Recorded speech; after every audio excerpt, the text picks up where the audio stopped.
नमस्कार दोस्तों, स्वागत है आपका हमारे चैनल ऑडियो ज्ञान हिंदी में। आज हम लेकर आए हैं महान साहित्यकार मुंशी प्रेमचंद जी की रहस्यमयी और विचारोत्तेजक कहानी ज्वालामुखी। यह कहानी केवल मनोरंजन नहीं, बल्कि मानव की लालसा, मोह, छल और आत्मा के संघर्ष का गहरा चित्रण है। तो आइए इस अद्भुत कहानी की दुनिया में प्रवेश करते हैं और सुनते हैं ज्वालामुखी। डिग्री लेने के बाद मैं नित्य लाइब्रेरी जाया करता, पत्रों या किताबों का अवलोकन करने के लिए नहीं। किताबों को तो मैंने न छूने की कसम खा ली थी। जिस दिन गजट में अपना नाम देखा, उसी दिन मिल और कैंट को उठाकर ताक पर रख दिया। मैं केवल अंग्रेजी पत्रों के वांटेड कालमों को देखा करता। जीवन यात्रा की फिक्र सवार थी। मेरे दादा या परदादा ने किसी अंग्रेज को गदर के दिनों में बचाया होता अथवा किसी इलाके का जमींदार होता तो कहीं नॉमिनेशन के लिए उद्योग करता, पर मेरे पास कोई सिफारिश न थी। शौक, कुत्ते, बिल्लियों और मोटरों की मांग सबको थी, पर बीए पास का कोई पुरसाहाल न था। महीनों इसी तरह दौड़ते गुजर गए, पर अपनी रुचि के अनुसार कोई जगह नजर न आई।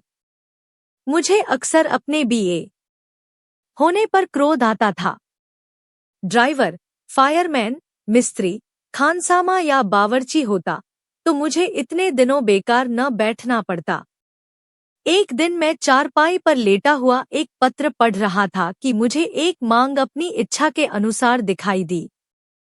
किसी रईस को एक ऐसे प्राइवेट सेक्रेटरी की जरूरत थी जो विद्वान, रसिक, सहृदय और रूपवान हो। वेतन 1000 मासिक। मैं उछल पड़ा। कहीं मेरा भाग्य उदय हो जाता और यह पद मुझे मिल जाता तो जिंदगी चैन से कट जाती। उसी दिन मैंने अपना विज्ञापत्र अपने फोटो से साथ रवाना कर दिया, पर अपने आत्मीयगणों में किसी से इसका जिक्र न किया कि कहीं लोग मेरी हंसी न उड़ाएं। मेरे लिए 30 रू मासिक भी बहुत थे। 1000 कौन देगा? पर दिल से यह ख्याल दूर न होता। बैठे बैठे शेख चिल्ली के मंसूबे बांधा करता। फिर होश में आकर अपने को समझाता कि मुझमें ऐसे ऊंचे पद के लिए कौन सी योग्यता है। मैं अभी कॉलेज से निकला हुआ पुस्तकों का पुतला हूँ, दुनिया से बेखबर। उस पद के लिए एक से एक विद्वान, अनुभवी पुरुष मुंह फैलाए बैठे होंगे। मेरे लिए कोई आशा नहीं। मैं रूपवान सही, सजीला सही, मगर ऐसे पदों के लिए केवल रूपवान होना काफी नहीं होता। विज्ञापन में इसकी चर्चा करने से केवल इतना अभिप्राय होगा कि कुरूप आदमी की जरूरत नहीं, और उचित भी है, बल्कि बहुत सजीलापन तो ऊंचे पदों के लिए कुछ शोभा नहीं देता। मध्यम श्रेणी, तोंद भरा हुआ शरीर, फूले हुए गाल और गौरवयुक्त वाक्यशैली यह उच्च पदाधिकारियों के लक्षण हैं, और मुझे इनमें से एक भी मयस्सर नहीं। इसी आशा और भय में एक सप्ताह गुजर गया और अब निराश हो गया। मैं भी कैसा ओछा हूँ कि एक बे सिरपैर की बात के पीछे ऐसा फूल उठा। इसी को लड़कपन कहते हैं। जहां तक मेरा ख्याल है, किसी दिल्लगीबाज ने आजकल के शिक्षित समाज की मूर्खता की परीक्षा करने के लिए यह स्वांग रचा है। मुझे इतना भी न सूझा। मगर 8वें दिन प्रातःकाल तार के चपरासी ने मुझे आवाज दी। मेरे हृदय में गुदगुदी सी होने लगी। लपका हुआ आया। तार खोलकर देखा, लिखा, स्वीकार है, शीघ्र आओ, ऐशगढ़। मगर यह सुख संवाद पाकर मुझे वह आनंद न हुआ जिसकी आशा थी। मैं कुछ देर तक खड़ा सोचता रहा। किसी तरह विश्वास न आता था। जरूर किसी दिल्लगीबाज की शरारत है, मगर कोई मुजायका नहीं। मुझे भी इसका मुंहतोड़ जवाब देना चाहिए। तार दे दूं कि 1 महीने की तनख्वाह भेज दो, आप ही सारी कलई खुल जाएगी। मगर फिर विचार किया, कहीं वास्तव में नसीब जगा हो तो इस उदंडता से बना बनाया खेल बिगड़ जाएगा। चलो, दिल्लगी ही सही, जीवन में यह घटना भी स्मरणीय रहेगी। तिलस्म को खोल ही डालूं, यह निश्चय करके तार द्वारा अपने आने की सूचना दे दी और सीधे रेलवे स्टेशन पर पहुंचा। पूछने पर मालूम हुआ कि यह स्थान दक्षिण की ओर है। टाइम टेबल में उसका वृत्तांत विस्तार के साथ लिखा था। स्थान अतिरमणीय है, पर जलवायु स्वास्थ्यकर नहीं। हाँ, हृष्टपुष्ट नवयुवकों पर उसका असर शीघ्र नहीं होता। दृश्य बहुत मनोरम है, पर जहरीले जानवर बहुत मिलते हैं। यथासाध्य अंधेरी घाटियों में न जाना चाहिए। यह वृत्तांत पढ़कर उत्सुकता और भी बड़ी। जहरीले जानवर हैं तो हुआ करें, कहाँ नहीं है। मैं अंधेरी घाटियों के पास भूलकर भी न जाऊंगा। आकर सफर का सामान ठीक किया और ईश्वर का नाम लेकर नियत समय पर स्टेशन की तरफ चला, पर अपने आलापी मित्रों से इसका कुछ जिक्र न किया, क्योंकि मुझे पूरा विश्वास था कि 2-4 दिन में फिर अपना सा मुंह लेकर लौटना पड़ेगा। गाड़ी पर बैठा तो शाम हो गई थी। कुछ देर तक सिगार और पत्रों से दिल बहलाता रहा। फिर मालूम नहीं कब नींद आ गई। आंखें खुली और खिड़की से बाहर तरफ झांका तो उषाकाल का मनोहर दृश्य दिखाई दिया। दोनों ओर हरे वृक्षों से ढकी हुई पर्वतश्रेणियां, उन पर चढ़ती हुई उजली उजली गायें और भेड़ें सूर्य की सुनहरी किरणों में रंगी हुई बहुत सुंदर मालूम होती थी। जी चाहता था कि कहीं मेरी कुटिया भी इन्हीं सुखद पहाड़ियों में होती, जंगलों के फल खाता, झरनों का ताजा पानी पीता और आनंद के गीत गाता। यकायक दृश्य बदला। कहीं उजले उजले पक्षी तैरते थे और कहीं छोटी छोटी डोंगियां निर्बल आत्माओं के सदृश डगमगाती हुई चली जाती थी। यह दृश्य भी बदला। पहाड़ियों के दामन में एक गांव नजर आया, झाड़ियों और वृक्षों से ढका हुआ, मानो शांति और संतोष ने यहाँ अपना निवास स्थान बनाया हो। कहीं बच्चे खेलते थे, कहीं गाय के बछड़े किलोले करते थे। फिर एक घना जंगल मिला।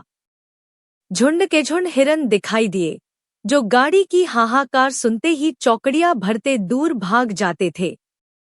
यह सब दृश्य स्वप्न के चित्रों के समान आंखों के सामने आते थे और एक क्षण में गायब हो जाते थे।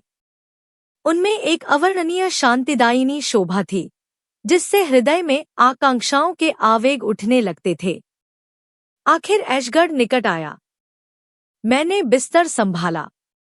जरा देर में सिग्नल दिखाई दिया। मेरी छाती धड़कने लगी। गाड़ी रुकी। मैंने उतरकर इधर-उधर देखा। कुलियों को पुकारने लगा कि इतने में 2 वर्दी पहने हुए आदमियों ने आकर मुझे सादर सलाम किया और पूछा, आप से आ रहे हैं न? चलिए, मोटर तैयार है। मेरी बांछें खिल गईं। अब तक कभी मोटर पर बैठने का सौभाग्य न हुआ था। शान के साथ जा बैठा। मन में बहुत लज्जित था कि ऐसे फटे हाल क्यों आया। अगर जानता कि सचमुच सौभाग्य सूर्य चमका है तो ठाट बाट से आता। खैर, मोटर चली। दोनों तरफ मौलसरी के सघन वृक्ष थे। सड़क पर लाल वजरी बिछी हुई थी। सड़क हरे भरे मैदान में किसी सुरम्य जलधार के सदृश बल खाती चली गई थी। 10 मिनट भी न गुजरे होंगे कि सामने एक शांतिमय सागर दिखाई दिया। सागर के उस पार पहाड़ी पर एक विशाल भवन बना हुआ था। भवन अभिमान से सिर उठाए हुए था, सागर संतोष से नीचे लेटा हुआ। सारा दृश्य काव्य, श्रृंगार और अमोद से भरा हुआ था। हम सदर दरवाजे पर पहुंचे। कई आदमियों ने दौड़कर मेरा स्वागत किया। इनमें एक शौकीन मुंशी जी थे जो बाल सवारे आंखों में सुरमा लगाए हुए थे। मेरे लिए जो कमरा सजाया गया था उसके द्वार पर मुझे पहुंचाकर बोले, सरकार ने फरमाया है इस समय आप आराम करें, संध्या समय मुलाकात कीजिएगा। मुझे अब तक इसकी कुछ खबर न थी कि यह सरकार कौन है, न मुझे किसी से पूछने का साहस हुआ, क्योंकि अपने स्वामी के नाम तक से अनभिज्ञ होने का परिचय नहीं देना चाहता था। मगर इसमें कोई संदेह नहीं कि मेरा स्वामी बड़ा सज्जन मनुष्य था। मुझे इतने आदर सत्कार की कदापि आशा न थी। अपने सुसज्जित कमरे में जाकर जब मैंने एक आराम कुर्सी पर बैठा तो हर्ष से विह्वल हो गया। पहाड़ियों की तरफ से शीतल वायु के मंद-मंद झोंके आ रहे थे। सामने छज्जा था, नीचे झील थी, सांप के केंचुल के सदृश प्रकाश से पूर्ण, और मैं, जिसे भाग्य देवी ने सदैव अपना सौतेला लड़का समझा था, इस समय जीवन में पहली बार निर्विघ्न आनंद का सुख उठा रहा था। तीसरे पहर शौकीन मुंशी जी ने आकर इत्तला दी कि सरकार ने याद किया है। मैंने इस बीच में बाल बना लिए थे। तुरंत अपना सर्वोत्तम सूट पहना और मुंशी जी के साथ सरकार की सेवा में चला। इस समय मेरे मन में यह शंका उठ रही थी कि मेरी बातचीत से स्वामी असंतुष्ट न हो जाए और उन्होंने मेरे विषय में जो विचार स्थिर किया हो उसमें कोई अंतर न पड़ जाए। तथापि मैं अपनी योग्यता का परिचय देने के लिए खूब तैयार था। हम कई बरामदों से होते अंत में सरकार के कमरे के दरवाजे पर पहुंचे। रेशमी पर्दा पड़ा हुआ था। मुंशी जी ने पर्दा उठाकर मुझे इशारे से बुलाया। मैंने कांपते हुए हृदय से कमरे में कदम रखा और आश्चर्य से चकित रह गया। मेरे सामने सौंदर्य की एक ज्वाला दीप्तिमान थी। फूल भी सुंदर है और दीपक भी सुंदर है। फूल में ठंडक और सुगंधी है, दीपक में प्रकाश और उद्दीपन। फूल पर भ्रमर उड़कर उसका रस लेता है, दीपक में पतंग जलकर राख हो जाता है।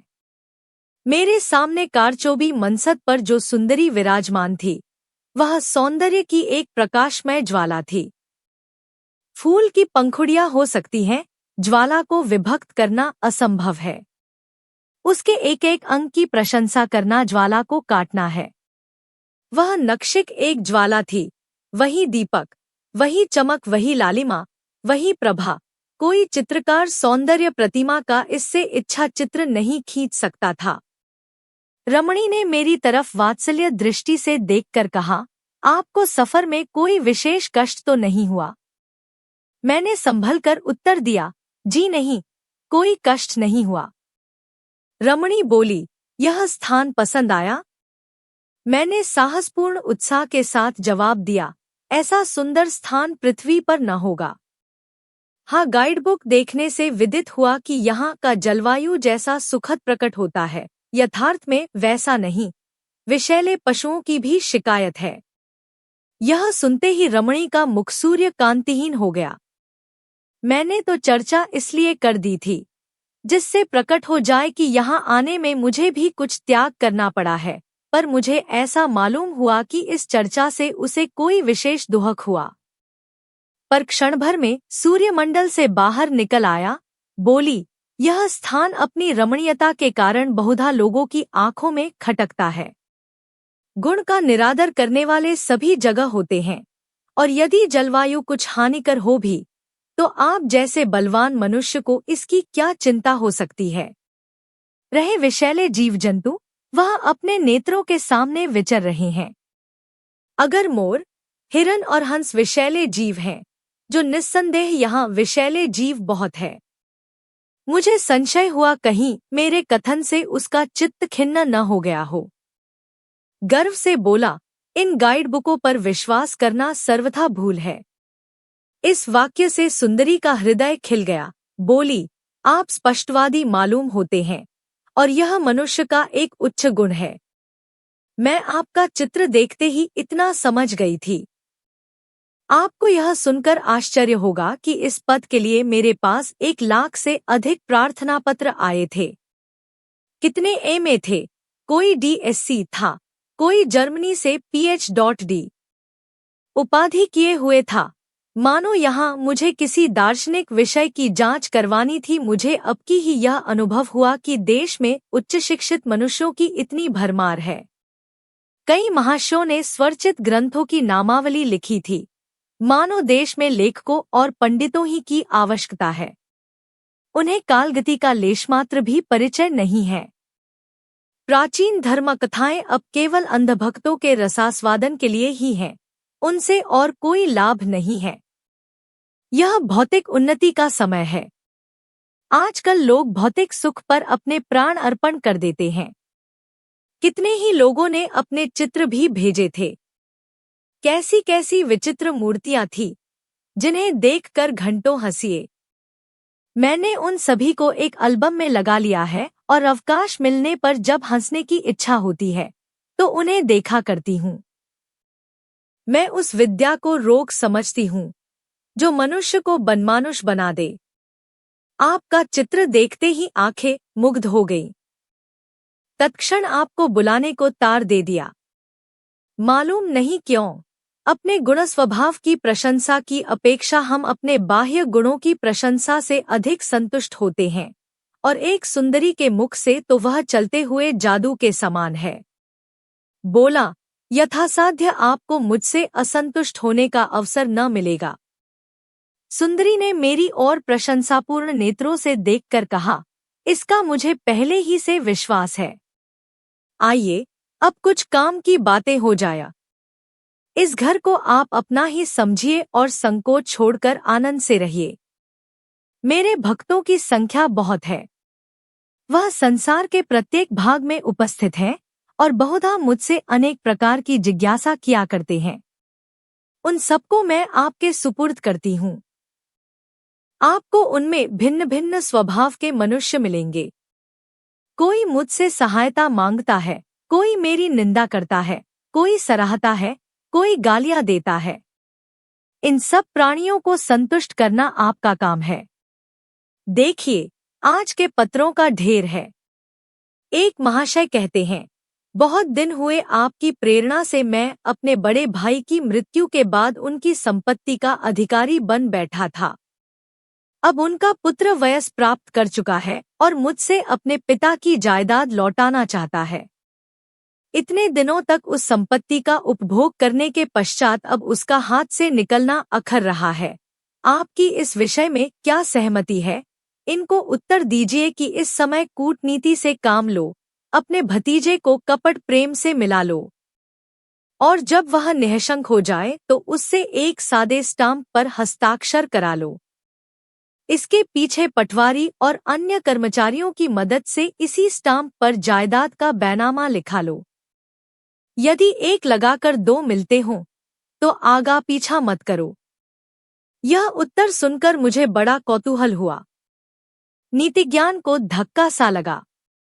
सोचने लगा, यह रमणी कौन है और क्यों ऐसे अनर्थ का परामर्श देती है?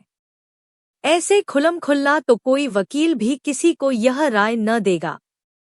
उसकी ओर संदेहात्मक भाव से देखकर बोला, यह तो सर्वथा न्यायविरुद्ध प्रतीत होता है। कामिनी खिलखिलाकर हंस पड़ी और बोली, न्याय की आपने भली कही। यह केवल धर्मांध मनुष्यों के मन का समझौता है, संसार में इसका अस्तित्व नहीं। बाप ऋण लेकर मर जाए, लड़का कौड़ी कौड़ी भरे।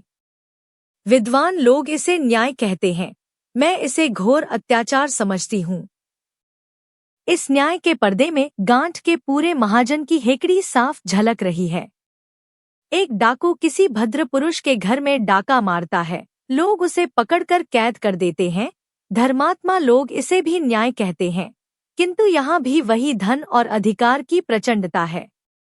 भद्र पुरुष ने कितने ही घरों को लूटा, कितनों ही का गला दबाया और इस प्रकार धन संचय किया, किसी को भी उन्हें आंख दिखाने का साहस न हुआ।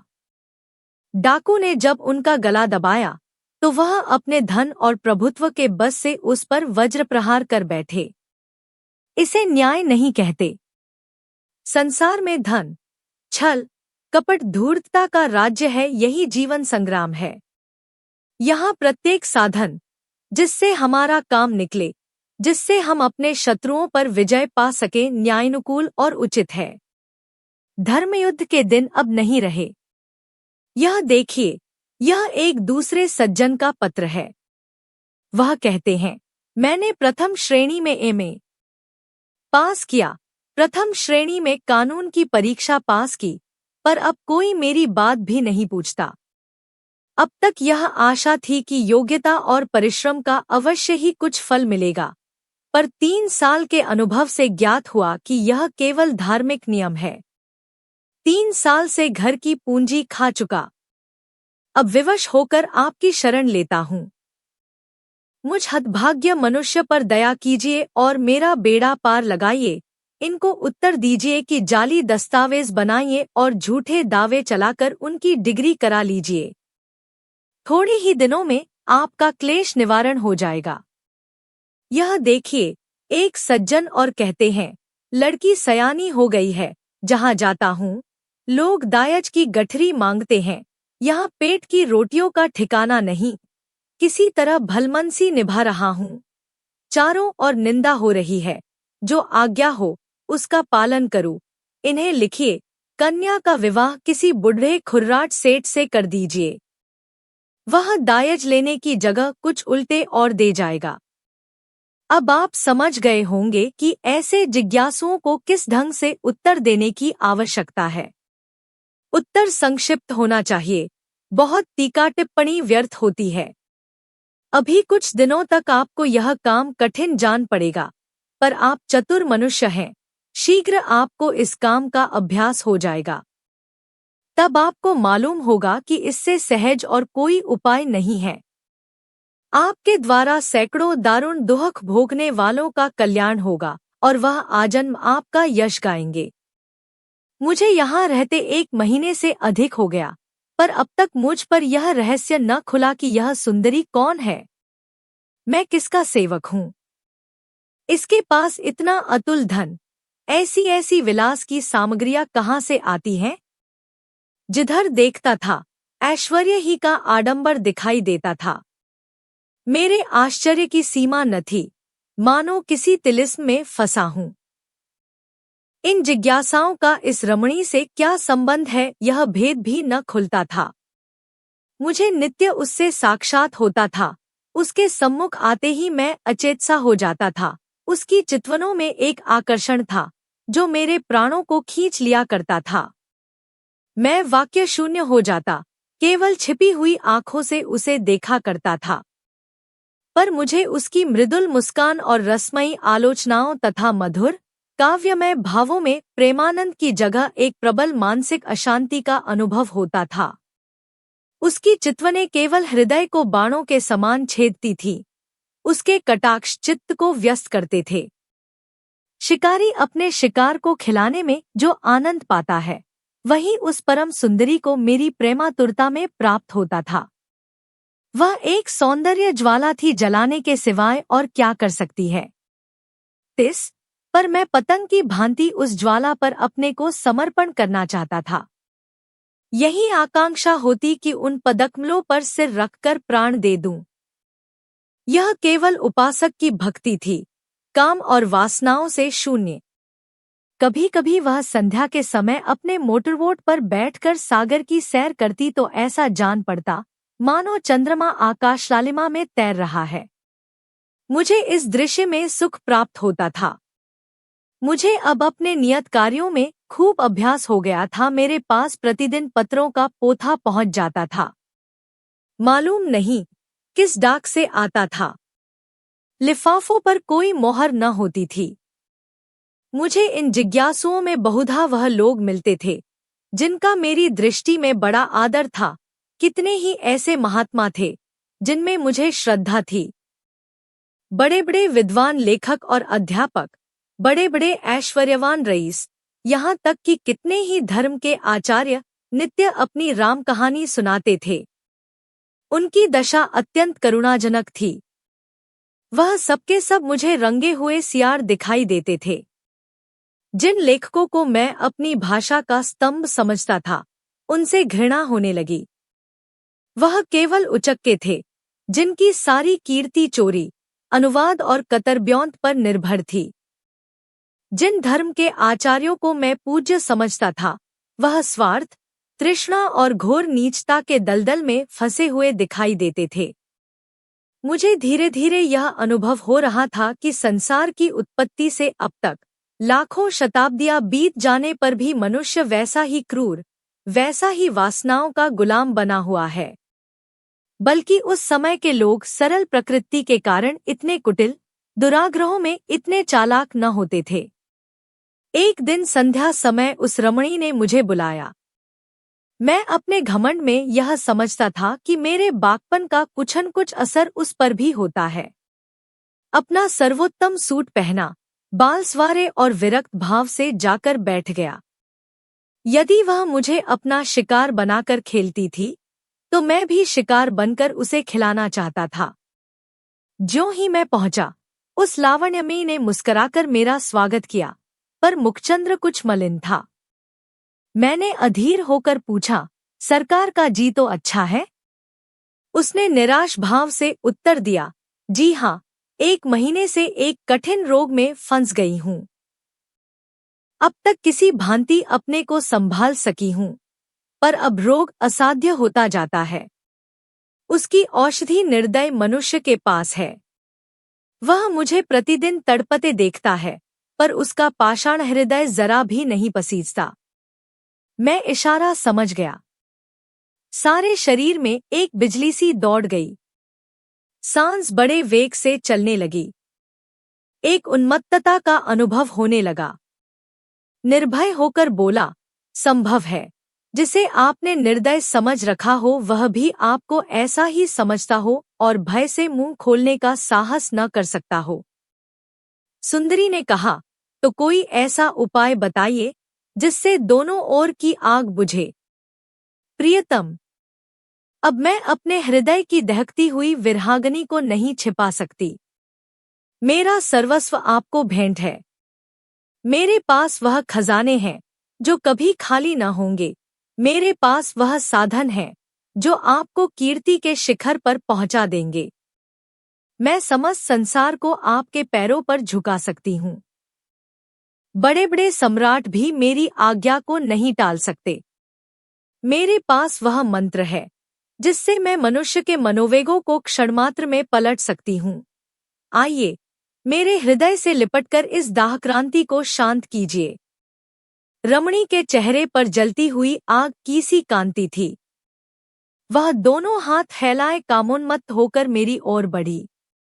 उसकी आंखों से आग की चिंगारियां निकल रही थी।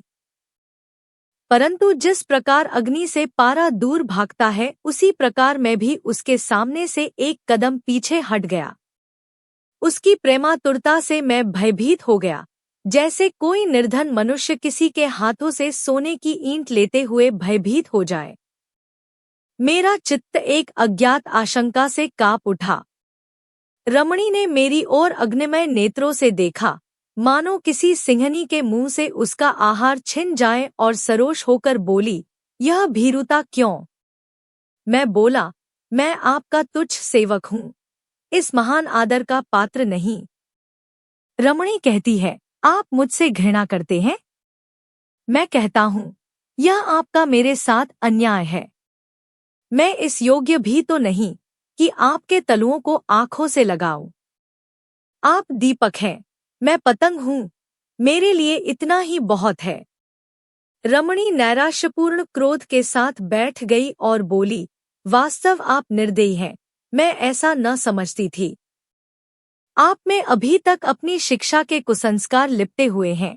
पुस्तकों और सदाचार की बेड़ी आपके पैरों से नहीं निकली। मैं शीघ्र ही अपने कमरे में चला आया और चित्त के स्थिर होने पर जब मैं इस घटना पर विचार करने लगा, तो मुझे ऐसा मालूम हुआ कि अग्निकुंड में गिरते गिरते बचा। कोई गुप्त शक्ति मेरी सहायक हो गई। यह गुप्त शक्ति क्या थी? मैं जिस कमरे में ठहरा हुआ था, उसके सामने झील के दूसरी तरफ छोटा सा झोपड़ा था। उसमें एक वृद्ध पुरुष रहा करते थे। उनकी कमर तो झुक गई थी, पर चेहरा तेजमय था। वह कभी कभी इस महल में आया करते थे। रमणी न जाने क्यों उनसे घृणा करती थी, मन में उनसे डरती थी। उन्हें देखते ही घबरा जाती, मानो किसी असमंजस में पड़ी हुई है। उसका मुख फीका पड़ जाता, जाकर अपने किसी गुप्त स्थान में मुंह छिपा लेती। मुझे उसकी यह दशा देखकर कौतूहल होता था। कई बार उसने मुझसे भी उनकी चर्चा की थी, पर अत्यंत अपमान के भाव से। वह मुझे उनसे दूर दूर रहने का उपदेश दिया करती थी और यदि कभी मुझे उनसे बातें करते देख लेती तो उसके माथे पर बल पड़ जाते थे। कई दिनों तक मुझसे खुलकर न बोलती थी। उस रात को मुझे देर तक नींद नहीं आई। उधेड़बुन में पड़ा हुआ था। कभी जी चाहता, आओ आंख बंद करके प्रेमरस का पान करें, संसार के पदार्थों का सुख भोगे, जो कुछ होगा देखा जाएगा। जीवन में ऐसे दिव्य अवसर कहाँ मिलते हैं? फिर आप मन खिंच जाता था, घृणा उत्पन्न हो जाती थी। रात के 10 बजे होंगे कि हठात मेरे कमरे का द्वार आप खुल गया और वही तेजस्वी पुरुष अंदर आए।